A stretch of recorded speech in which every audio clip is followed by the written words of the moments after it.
Merci, Monsieur le Président. Chers collègues, nous sommes traditionnellement invités à cet exercice qui est à la fois récurrent et saisonnier. Donc, c'est la dernière séance plénière, a priori, de cette année. Et donc, nous évoquons classiquement la décision modificative numéro 1 au budget primitif 2025. À la fois pour équilibrer ce dernier et aussi pour permettre donc à notre collectivité de fonctionner avant le BP 2026 que nous n'étudierons qu'en avril prochain, vraisemblablement, dans un contexte qui est des plus incertains. Nous sommes tous d'accord pour en convenir.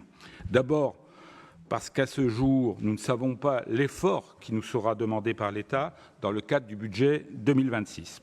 Nous savons quand même, dès à présent, que cet effort viendra alourdir nos difficultés actuelles. En effet, vous étiez présents, les assises de l'Association des départements de France fin octobre à Albi ont bien mis en lumière, je dirais une fois de plus, les difficultés de nos collectivités. Si nous ne les découvrons pas, force est de constater qu'elles prennent une fois de plus de l'ampleur. Des dépenses sociales qui ne cessent de croître et qui ne vont, selon toute vraisemblance, pas diminuer. Des recettes sans dynamisme, avec notamment la baisse des DMTO l'an dernier, après quelques années fastes.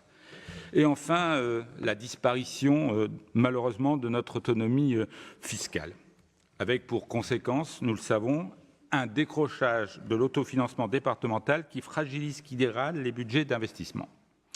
En cette fin 2025, ce sont 60 départements sur les 101 qui sont dans une situation critique, soit 2 fois plus qu'en 2024.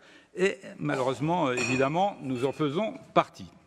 C'est pourquoi, dès juin dernier, les groupes d'opposition, vous avez, Monsieur le Président, proposé une motion relative à la solidarité nationale pour un financement plus juste des politiques sociales sous la responsabilité des départements. Car c'est bien là que le bât blesse, le manque de moyens alloués par l'État. Nous n'avons plus de leviers fiscaux à actionner alors que nous menons des politiques de solidarité d'autant plus essentielles dans un contexte de crise qui dure et pourrait même se durcir. Une motion calquée, rappelons-nous, sur celle portée le 18 juin dernier par l'Association des départements de France, que vous avez pourtant refusé, Monsieur le Président, de voter. Vous avez dit vouloir continuer à négocier avec l'État, mais il semble que le succès soit d'estime au regard du budget supplémentaire qui vous est présenté en octobre. La décision modificative qui nous est proposée aujourd'hui est assez peu significative, mais appelle tout de même quelques interrogations et quelques observations. Sur un ajustement budgétaire, cela vient d'être dit, de 25,1 millions d'euros, un gain de 15 millions d'euros provient des droits de mutation à titre onéreux, ce qui est plutôt une bonne surprise, disons-le.